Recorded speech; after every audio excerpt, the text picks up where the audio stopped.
Good morning, fellow investors. Apologies for not being around recently. It's been hectic at work and I've just been very, very tied up. So I guess, we've come into a new tax year, but let's look at the portfolio as it currently stands. I'm really looking forward to getting into this year's ISA, but let's look at the portfolio as of April 2021. Let's get in. So guys, here is the April stock portfolio. What I'm going to do is take you through each of the stocks as to why I hold them and give you some explanations as to why I acquired them or my thoughts on the company as they currently stand. So let's take Games Workshop, ticker symbol GWA. So this is the company behind Warhammer. So they hold the Warhammer 40k and Age of Sigmar license. And they are basically a company that produces miniature figures for a role-playing board game. Right, I think these guys have an incredibly strong IP. They have really very dark and gritty, unique intellectual property, which they are looking to broaden across a wide range of media. So they've just hired an ex-Hasbro executive to come and take over their animation division to start producing new content for their IP based on animations in the 40k universe, which I think will be really interesting and really good to see. It'd be amazing to see their IP on streaming platforms such as Netflix and other platforms, which I think would be absolutely great for the company, as IP licensing is one of their revenue streams that they are looking to kind of expand upon. And plus, IP revenue really hits the bottom line. It doesn't cost them anything, really. It's people licensing the IP, which is really good. The dividend increase. So I think, it's basically a massive growth play at the moment, but what Games Workshop does that other companies do is they really actually do increase the dividend based on the free cash hold. And a lot of companies really don't do that these days, so that's quite nice to see. And the other one is, I think they currently have a £3 billion market cap, which I think is incredibly low for the company. And I think there's lots of room to grow from here. So that's why I've got it in my portfolio. So guys, my next holding is Argo Blockchain, ticker symbol ARB. So this is essentially a Bitcoin mining company and is really my play on diversification of assets. It's my way of getting exposure to Bitcoin without actually owning the underlying asset. I really like Argo Blockchain. I think, they're doing really well. I think, they've had a bit of a downturn from their all-time highs recently, but, let's face it, they went from 5p a share a year ago, and now are at £2.30, I think. And I think, last month we saw that they had increased their profit margin to 84%, which was great, up from the previous 2 months. And also another reason is they own 25% in Pluto Digital Assets, which is an NFT company just about to come, or just about to launch its IPO. I think that's actually quite interesting due to the craze around NFTs at the moment. Next is the ESPO Gaming Trackers ETF. And for me, this is a play on video games as a sector. I personally believe video games is a massive, massive market and is going to expand in the coming years. I've done loads of videos on this before, based off my own expertise. I personally think this is great. It's only a relatively small part of the portfolio, because what I think I'm going to do is take out this tracker ETF and stick it in my new ISA for this year. Next is the China Tracker Fund that I have. So this is a play on China as a whole. I personally think if you look at economic data and where China is going, it is going to become the world's largest economy, which means I think getting some exposure to China, so Alibaba and Tencent, for me is really important. So recently they had a bit of a pullback, and that was because of the Credit Suisse scandal and how they were over leveraged in Chinese equities, and because of the fund going bust, there was a massive sell-off of shares, which caused a bit of a correction in the Chinese market. But I think it's fine. I think, long term, this should be very good. I'm looking to increase, or I think maybe pick a new ETF on China. I'm not pretty sure which one I'm going to go for. I might pick just a normal emerging markets one. But this one, it's slightly underperforming, but I think that's due to the current correction. But I think long term, this should be fine. Yes, Legal and General, ticker symbol LGen. Possibly my favourite stock at the moment. They give a really nice dividend yield. So currently it's just sitting above 6%. But when I picked it up, it was 7.2, which I thought was great. They are doing extremely well. I mean, they've just released their annual reports. There's a slight decline in revenue growth and also earnings per share. But I think in the long run, it looks like they'll have a big uptick. I think they've been performing really well, and they didn't cut their dividend over the Corona period, which was great. Personally, I really like Legal and General as a dividend play. They are looking quite high at the moment, or expensive, around £3 a share. But for me, when I picked them up at, I think, 180, that was like the ideal time, and they've done really great ever since. Yes, GSK. So GSK for me was more of a diversification play and also a dividends play. I think when I picked them up, it wasn't the bottom for them. They've been having, I guess, a bit of trouble with customer sentiment at the moment. They're currently trading at a PE ratio of just over 11, which is, in this market is incredibly cheap. I think they're great as a dividend play, but I think there's a lot of, I guess, customer sentiment didn't really work for them because of how they probably handled the Corona period. They are the largest manufacturer of vaccines in the world, but really struggled to get their vaccine onto the market. So they currently have lots of vaccine plays with Novak, and I can't remember the other one now.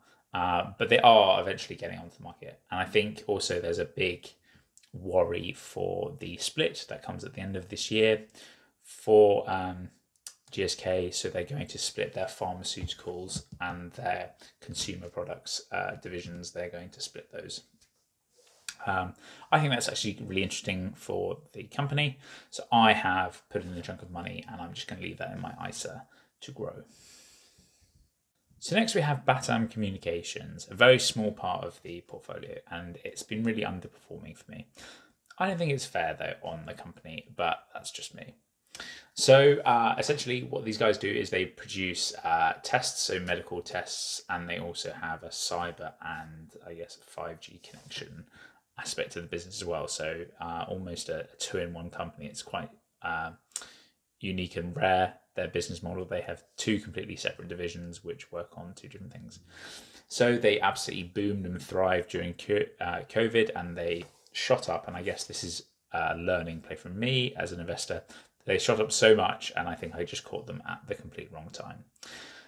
They're kind of hovering around the 90 pence market, 90 pence margin. But I think looking forward, they really are kind of playing their expertise in the diagnosis and the testing aspects. So do look them up.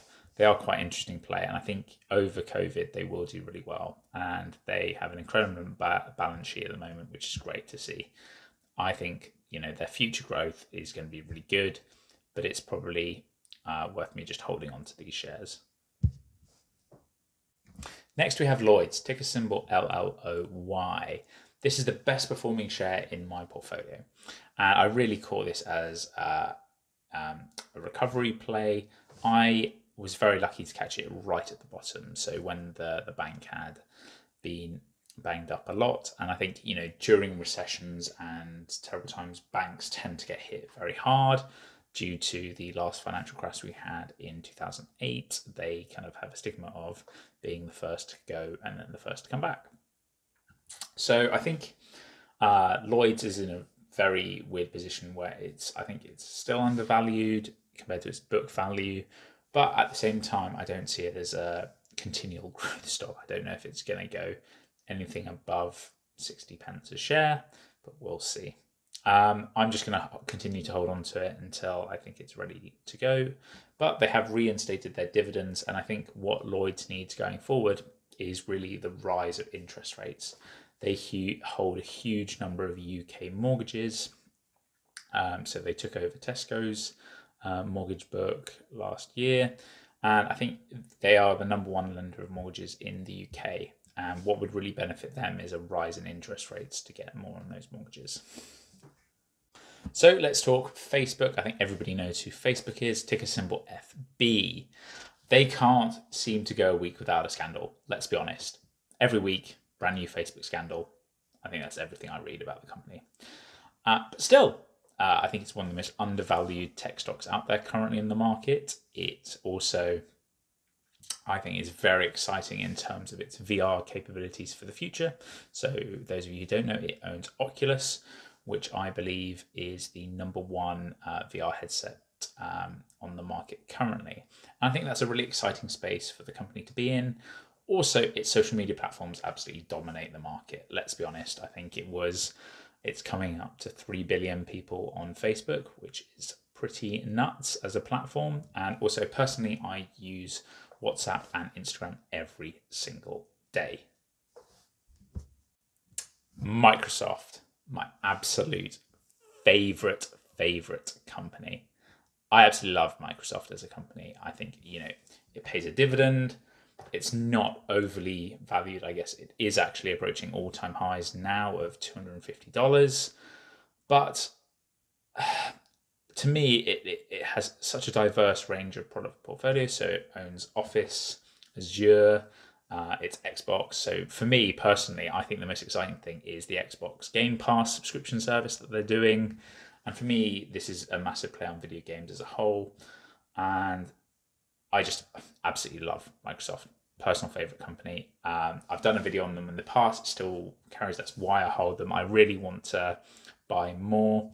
And I think I'm going to look to dollar cost average into them. And especially if there is a big dip in the market, Microsoft is probably where I'm going to be buying heavy. Yes, another company that cannot avoid scandal, Boohoo. So again, ticker symbol BOO. This is Boohoo, the fast fashion clothing company. I'm a big fan of Boohoo.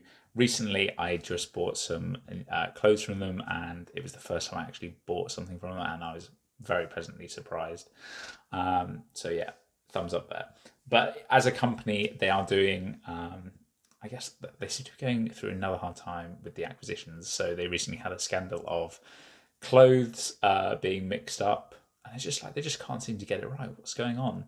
And this has really held back the stock. But ASOS just released their annual figures for this year, and they had a 238% increase in sales.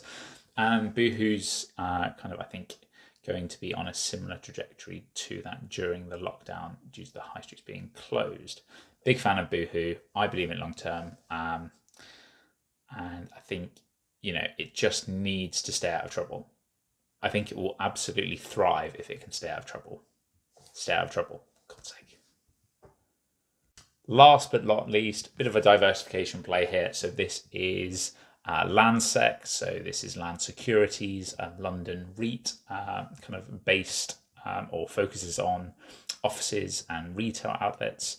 For me, this was about just getting some real estate into the portfolio. And I managed to catch Landsec at, I think, a very good price. I think I got it at just over £6. And, they pay a dividend. And I think for me, this is just something I'm just going to keep in the portfolio. Do I think offices are dead? I don't think they're dead. I think, my organisation is continually or going to continue to use offices. We're just going to use them in a different way. I just think, once Corona gets back, I think people are itching to go back. And I think there'll be almost an implosion of people coming back to the office potentially. So guys, that's today's video done. I hope you guys have enjoyed it. If you've got any thoughts on my portfolio, please leave them in the comments down below. I think, I'm actually really happy with the portfolio. I think I need to just watch what I want to do with Batam Communications. But apart from that, I'm going to look to continue to hold. I might trim some positions, even though they're my two favorite companies, Facebook and Microsoft. I just think the valuations are getting a little rich in the US market. But I'm going to continue to hold them, I think, and I will give you another update next month with some of my new purchases in my Trading 212 account. I'll leave a link to that down below. But yeah, please enjoy, guys, and have an amazing day.